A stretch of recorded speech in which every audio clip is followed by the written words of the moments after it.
you wanted the best, you've got the best podcast, the hottest podcast in the world. The Chris Voss Show, the preeminent podcast with guests so smart you may experience serious brain bleed. The CEOs, authors, thought leaders, visionaries, and motivators. Get ready. Strap yourself in. Keep your hands, arms, and legs inside the vehicle at all times, because you're about to go on a monster education roller coaster with your brain. Now, here's your host, Chris Voss. Hello, this is Voss here from thechrisvossshow.com. Ladies and gentlemen, there are only things that makes it official. Welcome to 16 years, 2,800 episodes, one of the oldest surviving on a handful of podcasts still around, still broadcasting regularly. We bring you the Chris Voss Show. Today we have an amazing young man on the show. We're going to be talking about his book called If I Don't Return, A Father's Wartime Journal, out March 10th, 2026. You can pick it up right now by Lieutenant General retired Mark Hertling. We're going to get into it with him and find out his wonderful past, his inspiration, and some of the things he shared with his sons, his family, and now he shares them with you. He served 38 years in the United States Army as a tanker and cavalry officer, accumulating as the commander of U.S. Army Europe and 7th Army. During his military career, he spent 38 months in combat. He served as a major and operations officer of a cavalry squadron during Operation Desert Storm, an assistant division commander of the 1st Armored Division in Baghdad in 2003 to 2004, and later as a commander of the 1st Armored Division and Multinational Task Force Iron in northern Iraq during the 2007 and 2008 surge. After retiring from the Army in 2012, he transitioned to the private sector as a senior vice president at a major healthcare organization. And he's also served from 2014 to 24 as a senior analyst for CNN. He currently writes for The Bulwark and appears on MSNBC as a freelance national security analyst. Welcome to the show, Mark. How are you? Hey, Chris, I'm doing great, and I've been excited about doing this for a long time. Heard a lot about your show, and looking forward to talking with you for a while. Yeah, we've done 1 or 2 episodes. It's pretty cool. Yeah, you have. So, congratulations on the new book. Give us your .coms. Thanks. Where can people find you on the interwebs? Yeah, it's markhertling.com. Simple as that can be. I'm on Twitter or X now at Mark Hertling, Blue Sky at Mark Hertling, LinkedIn at Mark Hertling.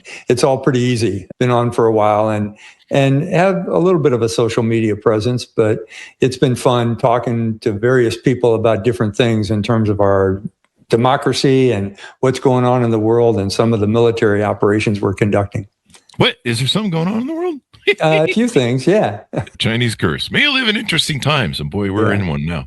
So those of you watching 10 years from now, it's 2026, folks, on YouTube. So we've got your book. Give us a 30,000 overview of what's inside. What it is, Chris, I'll explain how it came to be. It was not a book I expected to write, but back in 1991, I was in Desert Storm as a young major and in a cavalry squadron. By the way, my congratulations on pronouncing that the correct way. Most people say cavalry, and that's the church, not the reconnaissance organization, but in a cavalry squadron that was in front of the 1st Armored Division. And when we were notified we were going to combat, it was kind of a surprise. We were notified over CNN, or in our case, Armed Forces Network, where they said the 7th Corps is deploying. I went in the next morning, to make the story short, and we were told by a lot of intelligence analysts that we were probably going to suffer 50% casualties in our unit. So when you hear something like that, and you're a young guy with 2 young sons and you've never been to combat before, you think about things like, what can I provide our 2 boys, they were 7 and 10 at the time, information about life? How, if I don't return, if I don't come back, what can I teach them in my words that perhaps a journal could give to them? So during the entire time we were deployed, I kept a journal every day that talked about, early on, before we got into combat, it was just about mundane things like fear and emotions and friendships and faith and those kind of things. As we got into combat, I described the war. And then for the couple of months after Desert Storm was over, while we were still in Iraq, I talked about post-combat operations. You know, I came home within 8 months, and our boys were still 7 and 10, so they weren't interested in the musings of their father. So it was thrown into a footlocker, never to come out, I guess, until our youngest son, who is now 42, asked my wife a couple of years ago where the journal was from Desert Storm, because he's experienced combat a couple of times. And unbeknownst to me, he typed it up into a Word document, inserted a bunch of pictures, and then in Christmas morning of 2024, he gave it to me as a present. It was a big surprise. I opened it up, started reliving all the emotions and the thoughts and sounds and sights and smells of Desert Storm. But then he said something. He said, Dad, my brother and I looked at this, and both of them are combat veterans as well. And he said, we've looked at this. We realized what you were doing. We have boys of our own now. You have grandsons. He said, you've got to finish this thing. Continue the writing on what you experienced over the next 35 years of your life, because I'd gone to war a couple of more times. So what he gave me, Chris, provided an outline. And I just took the subjects I wrote about in 1991 and expanded from an old man's perspective on what I had learned since then, and sent it off to a publisher, said, hey, is anybody interested in this? The publisher gave me the normal routine of, hey, I'll get back to you in a couple of weeks. Let me take a look and have a couple of people read it. And he called me back the next morning and he said, hey, I was up all night long reading this thing. And he says, I think you've got a good book here, so let's publish it. And that's what we did. What a great gift. Yeah. What a great gift, not only to your sons. Go ahead. Yeah, and I was just going to say it was very emotional, and especially coming from two men now that served a total of 8 different combat tours. So they understood the implications of writing about what you're experiencing in war. And it also talks about family, because it was really geared toward family and leadership and character development and values and all those kind of things. Yeah. There's different sections of the book. Can you give us an overview of how that works and maybe some of the topics you're discussing in it? Yeah, the first section, the first third of the book is mostly the pre-war, before we actually went into combat. It's arriving in Saudi Arabia, setting up things, preparing for operations, doing the kind of things that you do before you go into the attack. The second section is about combat itself. And truthfully, that section I didn't write every day. We were involved in a four-day ground campaign. So I summarized that campaign in the pages during that section. And then the last section was the 3 or 4 or 5 months we were in Iraq and then back in Saudi Arabia after the war was over, experiencing post-combat. Some of the topics in the first section were faith and fear and emotions and love for family. The second section was really all about the military operation and what we experienced. And I'll hesitate there and say when you look back at Desert Storm and look at the history books, that was a quick war. And it was conducted very effectively and efficiently, unless you were there. And, if you understand the descriptions of combat during that conflict, it was a tough conflict. And our squadron suffered casualties. We had about 30 guys injured. I was one of them. We were wounded. But, it kind of gives an American who hasn't experienced combat the feel and the sights and the smells of what happens. The third section was post-combat operations, and what we were seeing in terms of what Saddam Hussein had instituted in terms of torture chambers and what he was doing to his people, what we were seeing in the deserts with the Bedouins. So those kinds of things of wanting to get home in the third section was what it was all about. Set the stage for us. You mentioned that at the beginning of this, and really the emotional part of it, why was it determined at the time when the military was telling you 50%, there might be 50% of casualties? This is the first time we're going to war in a long time. Yeah. Tell us set that stage and how that played out, and you leaving and your wife, of course, in the window, et cetera, if you would. Yeah. Well, what we were told, we were going up against the Iraqi army. They were, at the time, the 4th largest in the world. Saddam Hussein had spent a lot of money building an army. It had about 9 or 10 divisions worth of troops. They had good equipment, mostly Soviet-made equipment at the time. They had been at war for 8 years with the Iranians and had had some tough combat there. Saddam had used chemical weapons against the Kurds, so we were concerned about the potential use of chemicals against our forces. Yeah. And we had, as you just said, we hadn't been at war. So we were not battle hardened like we are today. And we were going through kind of a transition in our military as well, post-Vietnam, close to being post the Cold War. So it was, it was a little bit sporty, going into the thing. We put 500,000 troops on the ground inside of Iraq at the time for Desert Storm, and had a huge, massive air campaign, but there were a whole lot of allies with us as well. So it was really a combined military, political, and support of the civilians, the citizens of our country, in an operation that we had conducted in recent memory. I mean, we dated back to Vietnam, which was 15 years earlier, in a very different kind of war. Yeah. This was a conventional fight, too. It was tank against tank, uniformed soldiers against uniformed soldiers, airplanes against airplanes. So we anticipated it being very rough. It turned out not to be, because of some things we had done in the military to improve our forces at the time. But it combined, and this is the important part, it combined our resources with our will. And those are two things you should always look for in combat: is what's the will of the people, the will of the military, the will of the government, and what are the resources they have to commit that will. We see that in Ukraine today against the Russians. You know, the Russians didn't have the will in their military, had the equipment, but not really well trained on it. So you see those imbalances going on between will and resources equaling power. Yeah, I think they're consuming just the highest amount of Russian soldiers in that battle in the Ukraine now more than ever. I think it's just crazy. It's just a meat grinder for the Russians. Yeah, I read something this morning that said there was 35,000 casualties, that's dead and wounded, on the Russian side in the last month. Yeah. I mean, that's just incredible. That's off the chart. Yeah. And so you talk about war, you talk about leadership, and this is did it catch you at a moment? The reason you started writing the journal is, you're a father. You figure you got time to teach some of these lessons to your sons, and then, it becomes apparent you're being sent off to war. There might be a 50% casualty rating. And that must really hit home. You're like, holy crap, my sons can lose me in war. They won't have my leadership. They won't have my influence.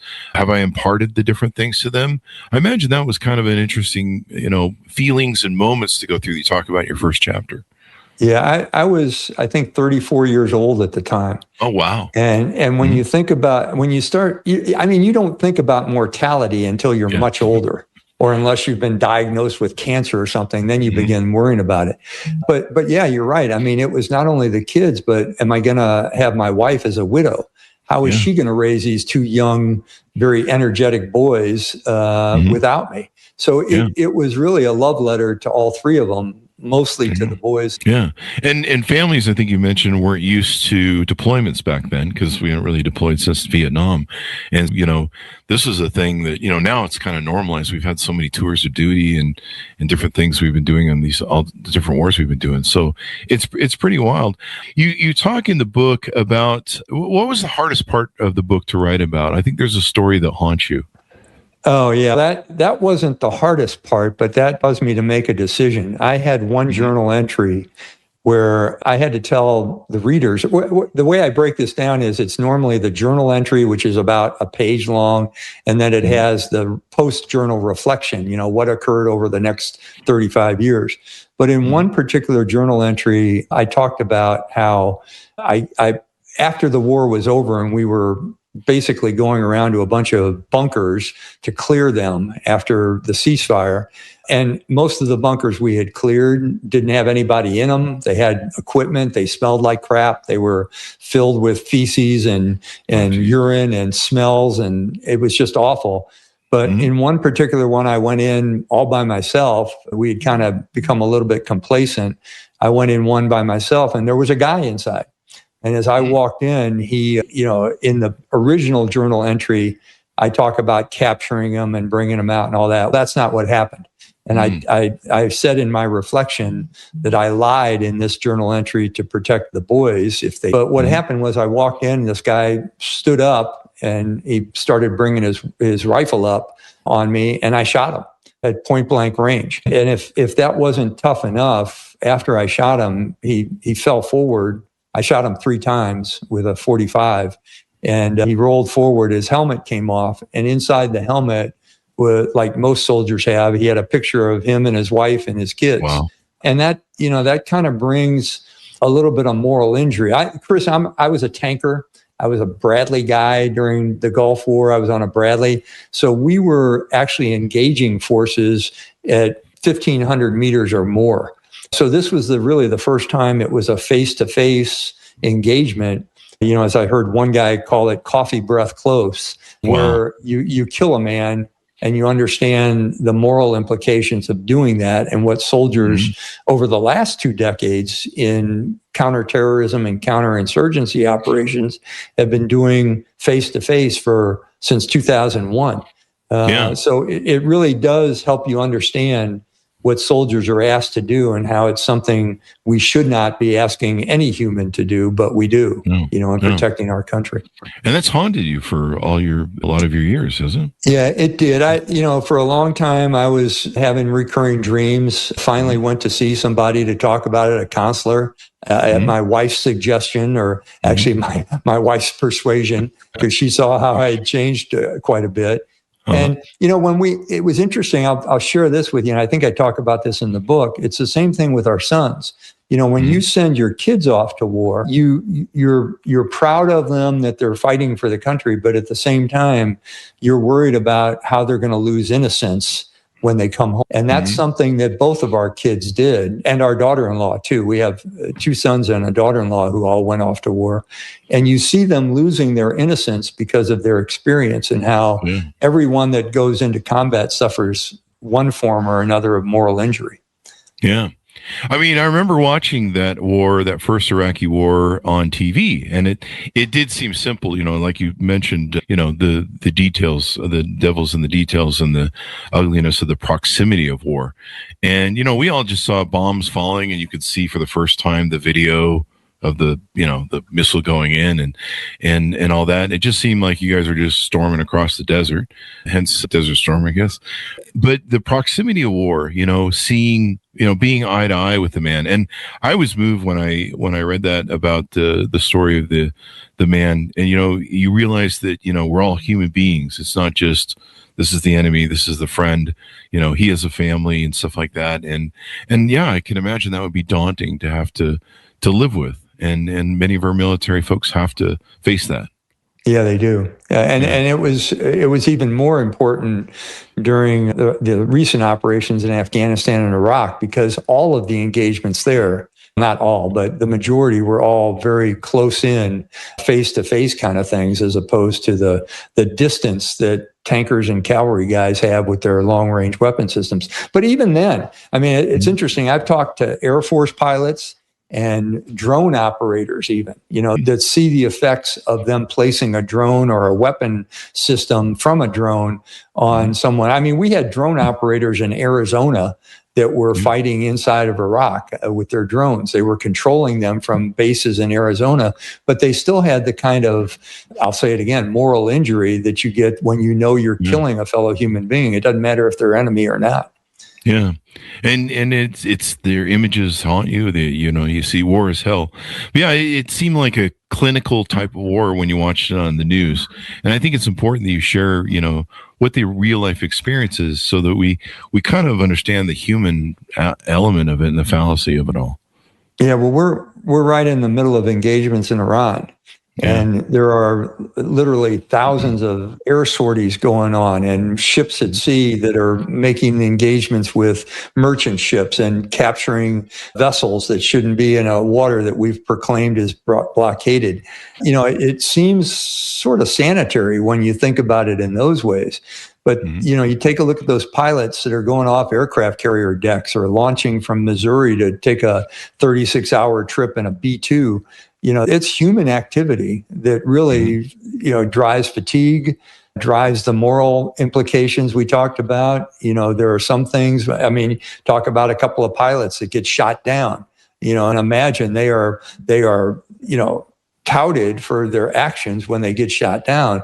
But can you imagine a guy, climbing a mountain for 48 straight hours, trying to hide, trying to escape, evade the enemy? I mean, it's significant physical and emotional requirements involved in each one of those individuals that are being asked to go to war for our nation. Definitely. You talk in the book near the end about General Douglas MacArthur's father's prayer. Was that on your mind throughout most of the journal that you wrote, or did you come into that later? No, it was. And I cited it in the original journal. I didn't have the exact words for it. And back then we couldn't Google the words, so I didn't have it with me. But I remembered reading it, and we had a kind of a stitch on the wall, a framed approach to MacArthur's prayer for his sons, because we had two sons. And I ought to admit first, I'm not a huge Douglas MacArthur fan.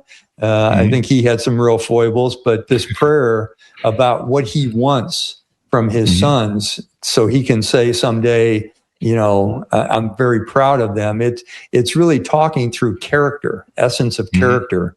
And it's become kind of a tradition in our house that not only do we have it, my wife and I have it in our home framed, but now both our boys have it because they have sons of their own. And it really gives you a guidance on what you should try and influence your sons to be, human, respectful, with a great sense of humor, but never taking themselves too seriously, always working proud. Those kind of things are part of the MacArthur's prayer. And your listeners should take a look at Google that prayer and see how beautiful it is. Yeah, this is what I love about my show. I get a first row seat, and I learn so much from our guests. And even if I know something, they bring different perspectives. And yeah, I was just overjoyed to find this and discover it, read it today. I was like, wow, okay. I had never heard of this. I grew up in fourth grade reading, I was enamored with, World War II specifics in fourth grade in the 70s. And I would have read the bios of Eisenhower, MacArthur, all the great generals, Patton, all that sort of stuff. And, I love war. I'd build the model ships and stuff. That was about as close as I got. But, I remember reading about the waves of Marines that they would send onto the Japanese islands. And if you knew you were in the first 4 to 7 waves, they were probably just going to be piling your body on the beach for cover for your compatriots. And I remember thinking the moxie of the man that would look down that barrel and seek that maybe I can beat the odds, or, I'm going to go do this for my country. That takes a steel of character and person that I certainly am not. Yeah. It's tough. I tell you, I'll tell you a quick story. I've got a friend down the street that I've made in the last 2 years, a retired major general by the name of Ryan, Raaen. He's 104 years old, and he lives he's in a local retirement community. And I happened upon him by chance because I got an invite to his 100th birthday party a couple of years ago. And I had no idea who he was. I started talking to him. It turns out he was a Ranger, and now he is the last surviving Ranger of the D-Day invasions. So when you look at the movie Saving Private Ryan, this guy was no kidding Captain Miller. He was Tom Hanks. And, I've talked to him about his stories of D-Day and the continuation through Europe with the Rangers. And I asked him how accurate the start of Saving Private Ryan is. And he shook his head and he said, it's not accurate. And I said, oh, it's Hollywood? And he goes, no. He says, it doesn't portray exactly what we went through. He says, it's not descriptive enough. He says, it's chilling to watch it, but he said, what we went through is much more chilling. And this guy, he's 104 years old now, and he's still as lucid and smart as me. I mean, he talks circle. He's got great stories, and he remembers names, and he's in a wheelchair, but boy, his mind is sharp as a tack. It's really great to talk to this guy. Good for him. 104. Yeah. It's crazy. And I imagine the things you've seen. I mean, imagine a century where that's passed and you and I came from the age where you would rotate the dial to call people and stuff. Yeah, exactly. Now it's all these phones and you're just like, what the hell's going on? I mean, when we grew up, we threw dirt clods against the house for entertainment. Now they've got, all this other stuff. So the book is a great book on all the aspects, I think, of life, being a man, being a boy, navigating it, being a father. You talk about friendship, character, leadership, camaraderie, cultural differences, religion, love, fear. You try and really cover the gambit. And I imagine at the time you're writing this journal, was that going through your mind? You're like, what topics do I need to impart to my sons in case I don't. Yeah.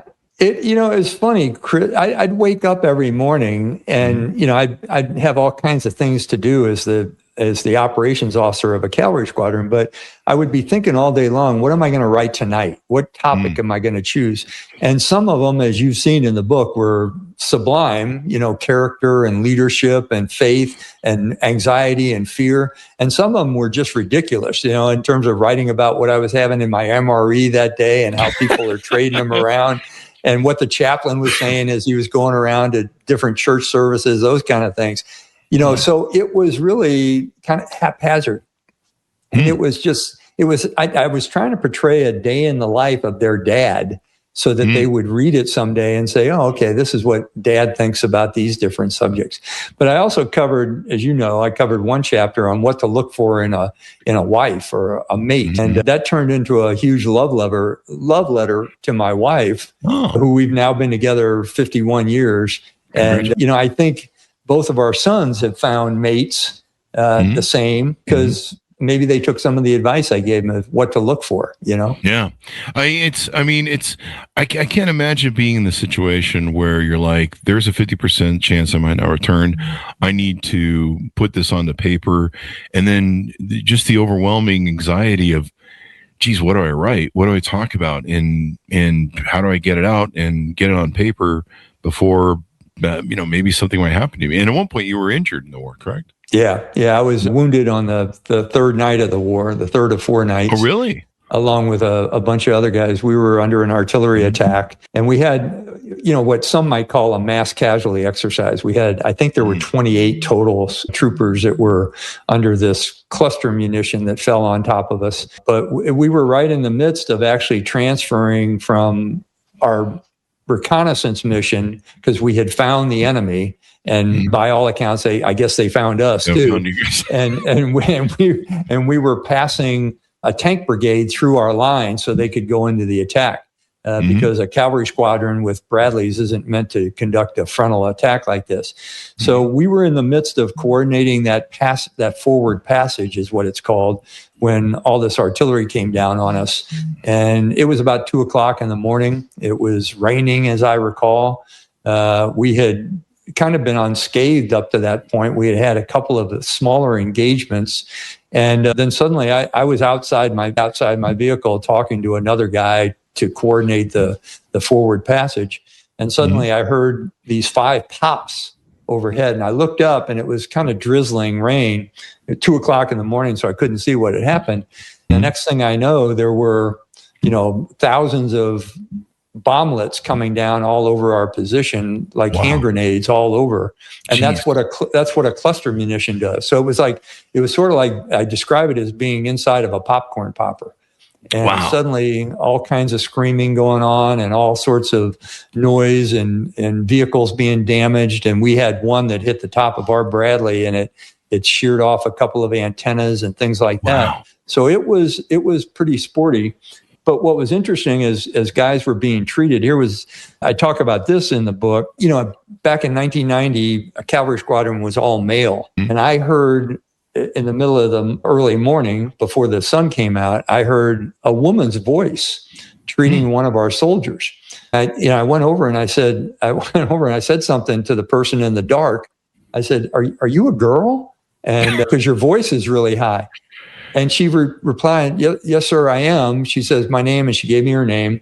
And I said, what are you doing here? I said, you're not supposed to be here with us. And she goes, at the beginning, when we left the line of departure, she said they asked for, volunteers because the cab was going to be up front and they might need additional medics. So she said, I told my unit, she was back in one of the support battalions. She said, I volunteered to go up and nobody told me I couldn't.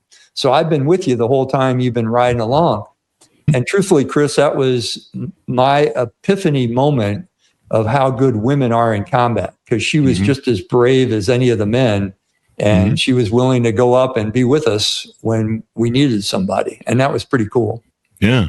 But 3 days in, that must, you're thinking, or you already have this thought in your head of that 50% thing. And, now you kind of almost have an immediacy to, I need to get more into this journal and stuff and things. And a father really shapes a son in some interesting ways. I had a interesting relationship with my father growing up. I remember the exact moment, somewhere in my 30s, he actually told me that he was proud of me. And that was like pulling teeth. It wasn't until your 30s, huh? Till my mid 30s, yeah. So yeah, I was in my mid 30s, and my father, we had a troubled relationship for most of our things, but it's interesting to me, even after he's gone, the impact a father has on his sons. I don't know if you want to talk about that, or maybe what your experience was in your son's, love of this journal and sharing it back to you, and how much it's influenced them, and why is that so much important, that interaction between a father and a son, and teaching for the next generation? Oh man, it's interesting. There's an old expression by Mark Twain. I'm see if I can get it right. He said something like, when I was 16 years old, I couldn't believe how dumb my father was. And by the time I was 21, I realized how smart he had become in the next 5 years. It's one of those kind of things, because there are different times in your life in the child-parent relationship where they depend on you and where they're really needing your advice and counsel and guidance. And then they kind of drift away. And what I found now with two older sons is they come back to you. And I think you saying your father's comment when you were 30 is, part of it is, again, mortality. You realize that you need to say some things that you haven't said before. But secondly, it's an understanding of how some people really show love, how they really kind of can connect with people using different techniques. And, there's some fathers that I know who feel like they got to be real hard and have a straight face all the time and really being. That's not me. I laugh a lot. I slap people on the back a lot. And I've told our kids since they were born that, almost once a day that we love them. But there are some that don't do that. And, that requirement for love between generations in a family is critically important in my view. Yeah. But it's interesting how you display that. And sometimes it's teaching. Sometimes it's through words. Sometimes it's through tough love and allowing your kids to make mistakes. Yeah. And, it's interesting, Chris, we were talking about it. Our oldest son and I were having a phone conversation the other night, actually. And he said, you can say things now that you've experienced it with your kids. And, he's got three boys of his own now and two girls. And he says, I didn't realize how hard it was to parent until you become a parent yourself. And our youngest son at one point said to us, he says, we were standing out watching his two boys play and do something crazy. And he said, Dad, he says, I just want to let you know that I want to apologize for everything I ever did to you that was harmful, because these two boys are putting me through hell at times. And I just want to let you know that I should have told you a long time ago that I appreciated all you're doing. So you just learn those kind of things from your parents, and it's fun, I'll feed you the quote. When I was a boy of 14, my father was so ignorant, I could hardly stand to have the old man around. But when I got to be 21, I was astonished at how much the old man had learned in 7 years. That's it. Thank you for correcting me on that. That's great. I love that. What a great quote. I'm glad you shared this with me. The older I've gotten, my father passed in 2014, I believe. And the older I've gotten, especially in my 40s and 50s now, approaching 60, the more I realize I should have had a better appreciation for my father. I mean, we did have a tough childhood together, and he didn't deal with things very well. But, he was struggling with his experience, and most parents are doing the best they can. Yep. You have to give them that sort of grace. And I think as children, sometimes we look at our fathers and be like, you're supposed to be perfect. We put them on that pedestal, and, they're fallible too. They're human beings. I think that's what happens during the teen years as your kids are growing up. They start realizing that you do have foibles, that you do tell bad dad jokes, that the dad jokes are terrible, and you're listening to different kind of music and you're wearing different kind of clothes. All those things are factors. But then after a while, they get back into it and they say, hey, deep down, beyond the dad jokes and the clothes and the dancing, he's not a bad guy. And he's taught us a lot, and he's done the best he could, Yeah. I was lucky enough at the end of my dad's life, he was starting to go into dementia, but he was starting to have, health issues. And I sat down with him and I spent a few weeks with him, and I was having what we called clear the decks. And I was sitting down with him and saying, let's talk about some of the things that I've had issues with you over the years that I've kind of held on to. And what are some things that, your experience with me that you've held on to? And we cleared the decks and we talked about them. We had a great discussion. It wasn't, like maybe some of the arguments we used to have when we were younger. And that was really important. It got to a point but when the time did pass that he left, I cleared the decks. And I'd asked him several times, is there anything we haven't cleared the decks on? Because I just want to be clean. And even after he's been gone since 2014, I've often, had epiphany moments where I go, God, I should have valued my father more, spent more time with him. There was so much more he was really trying to teach me that I didn't recognize. I often say to people all the time, I say, I wish I could get my dad back so I could just say sorry one more time. I should have done better. And, it's tough to do, but I'm glad you share this in the book. A lot of military books we have on the show authors. They write these leadership books, and there's a bit of stoicism in there. I think most of the military leaders like yourself I speak to, Marcus Aurelius, meditations, stoicism is kind of a thing. And so they really don't delve much into the emotion like you talk about. And I think what you try and say in the book is that emotional intelligence is as important as a man and as a boy, maybe. Yeah, no, absolutely. And, one of the things that as you're talking about your relationship with your dad, it's a conclusion I came to in writing the book was, boy, you want to be a good dad. And you think about what am I passing along to our kids and how am I being that role model? But what you just mentioned is it made me realize, I should have been a much better son as well. It's a two-way street. There's being that good father, but there's also, how do I be a better son to my parents? And sometimes you recognize it like you did, like I did, probably a little bit too late, that you wanted to be better in terms of understanding who your dad was. So that gets to your question about the emotional piece of it. Yeah, I tried to put a lot of emotion into this book. I got to tell you, as I was writing it, I'm here in my little office, which is right off the kitchen. And by the way, my wife just texted me the same quote you read because she must be listening to us. And she gave me she just finished Ryan Chernow's book on Mark Twain. So she must have had that one written down. Anyway, what's interesting is she would come in every once in a while and I would be a mess. Thinking about not just what I wrote in 91, but how I was elaborating on it, in the 35 years since, and what I wished I had known back then, which of course none of us can go back 50 years in our life to start all over again, but we sure wish we had the knowledge that we have today. Yeah. I went back and read my journals when I was writing my book, Beacon's Leadership. And I was amazed at the young man I was looking at. I almost wonder to this day if he was smarter than I was in his vision and his outlook. And it was interesting to look back, and many of the goals I ended up achieving. I want to make $100,000 a year, and it took a while to do that, but I eventually did it. And all my goals had been achieved that I'd scribbled down on some yellow pad years ago. And so it was a really interesting experience, and I'm sure you had that with your cathartic moments and reflecting back on these things and life lessons you learned. I think you mentioned in the book your wife says you cry at store openings. I think at supermarket openings. Yeah. So I'm kind of the same way, man. You give me a puppy commercial that's sappy. There it is. Or a Budweiser commercial with the Clydesdales running.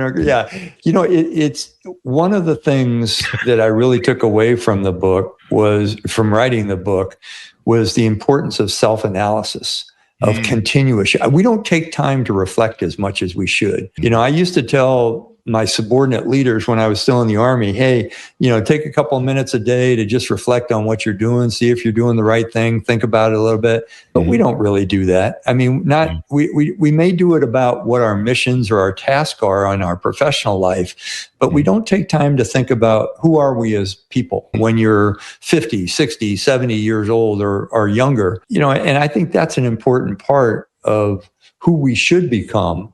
Are we being the best person we can be? One of the chapters I wrote about in the book was the New Year's resolutions and how you should, everybody makes them, nobody keeps them. But, should we wait until the 1st of January to resolve to be better than we were the following year? Or is that something we should do with ourselves every day when we wake up? How do we be better? Yeah. And you were in the midst of that with the journal in this book. You're trying to get this on paper before, maybe the worst happens. Yeah. It's interesting too. I'll share one more thing with you, Chris, about the book. I wrote another book about 8 years ago that I was asked to write from my organization about growing physician leaders because I taught a physician. That's my only other book. And as I was writing it, this guy told me, I was shaking my head during the editing process, and the editor told me, he says, hey, Heming, I think it was Hemingway that said, writing a book goes through the 3 M's of writing. Have you heard this one? I believe so. Go ahead and tell us. Okay. The first M is the book is your mistress, and you love being with it all the time. The second book is when it becomes your master, and you're going through the editing process, and the time you don't want to spend with it, people keep coming back to you and saying, you got to spend more time and fix this and fix that. And then the third piece is your monster, that when it's finally published, it has all kinds of problems. I didn't go through any of those with this book. Oh, really? It was just fun to write, and it's even more fun to hear people are reading it and enjoying it and learning something from it. So that's good. Yeah, I mean, it's a wonderful tome, and like I say, it's very different than most military books that I read. And I love military books. We have one of the greatest militaries on earth because of the structure of how we do it and the acumen to honor ethics and morals and different things like that.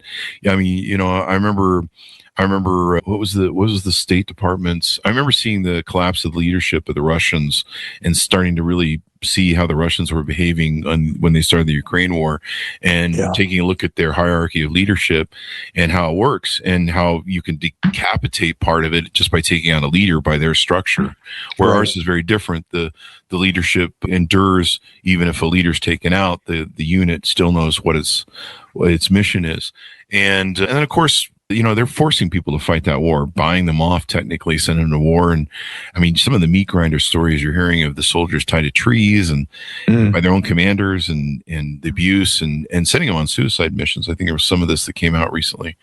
But I love in your book how you talk about the emotional context of it. Because like I say, a lot of these great leaders books are wonderful, but they're very stoic and very placid. Maybe placid is not the word, cold maybe, when it comes to the emotion part of it. And I'm glad you talked about it, because I imagine as a leader, you do have to put on that front, right? You have to put on that stoic sort of front. We're going over here as a CEO of a company, so I have to do the same thing. But the emotion of it, a lot of people flesh out, and you do that in your book quite well. And I think talking about the emotional intelligence thing is really important for people to learn nowadays about that. Yeah, I think you're exactly right on that. And one of the things I once heard from a senior commander of mine is he said, a leader doesn't have the right to have a bad day.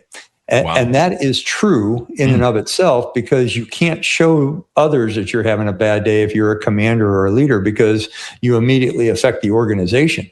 But God knows, any kind of leader knows that they're going to have bad days. Things are going to go wrong. So you somehow have to be a little theatrical in terms of how you do it. But truthfully, Chris, the reason I liked my role in the military and being able to serve so many years when I didn't anticipate it at the start was the fact that you just meet so many great people.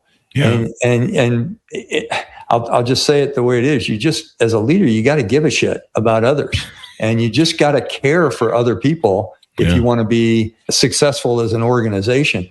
So that was what was fun. I personally just like people and like meeting new ones, and had a chance to do that as a member of the U.S. Army for 4 decades. So as we go out, we want people to pick up the book. We could probably sit here and talk about it's just a wonderful book, and I love what you shared in it. And it's a human book too. I mean, there's some of the military books I've read are pretty, what's the word, static, kind of dry, and dry, a little bit dry. And so I think your emotions, we all have these. This is the experience of life in the world. Sometimes surviving in the world is a war into itself, especially if you get cancer or other things. You're battling for your life. I think we all kind of are on some scale. But yeah, if I could have my father back, I would probably be apologizing to him for a lot of things. Yeah. And the older I seem to get, the more the value is. And it's sad that we don't come to that. You mentioned earlier that the kids usually return when they get their own kids. Yeah, they do. They absolutely do. They're like, this is much harder than my dad made it look. So I should maybe check with him for advice. So as we go out, give people your final pitch out, sir, to pick up the book and your .coms, where people can find you, et cetera, et cetera. Yeah, I hope everybody has a chance to take a look at the book. I had fun writing it. I hope people have fun and get emotionally involved when they read it. My publisher told me the other day, he says, there's an interesting dynamic with this as a military book. I said, what? And he goes, you're on the cover. It's obviously in combat. And it says, if I don't return, a father's war. He says, we're getting more reviews on Amazon from women than we are from men. He says it is truly a family book, and you talk about relationships within the family. But it is also, hopefully, what I learned in my 10 years working for a cable news network is the American public don't know a whole lot about what goes on in the military. So hopefully it's an informative book too. But I hope people pick it up. Oh, the other thing I should mention is 50% of the proceeds go to the National Ability Center out in Park City, Utah, which teaches people with disabilities. They call it the National Ability Center because they want them to have the abilities. But it teaches people with disabilities how to ski and enjoy the outdoors. And most of the people there are veterans with amputations or things like that. 50% of the proceeds go there.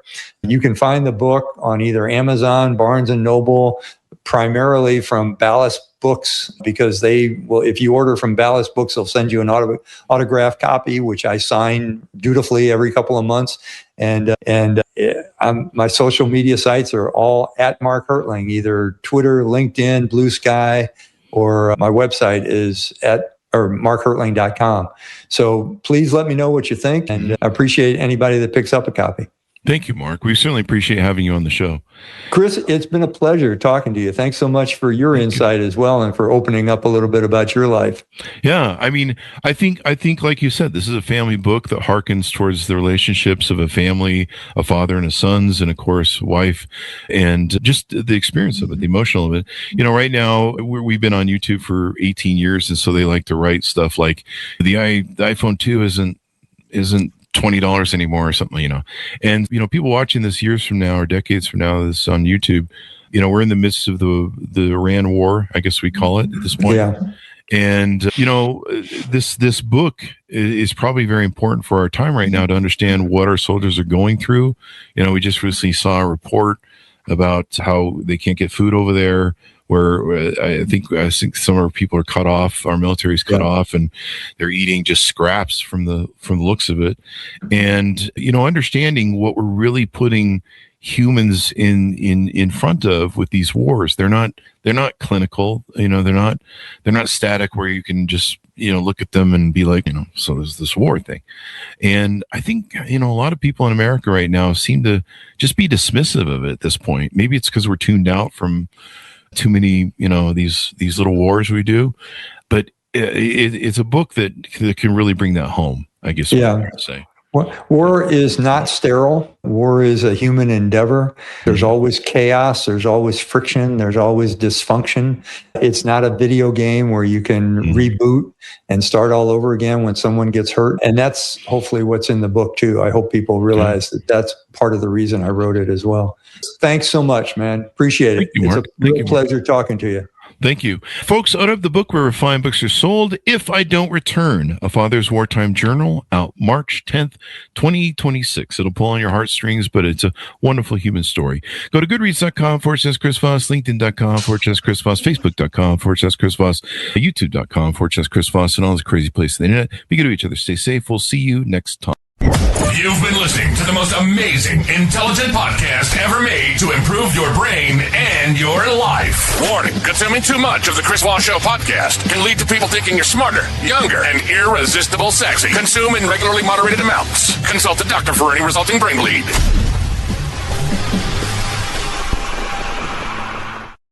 All right, Mark. Wonderful show. Great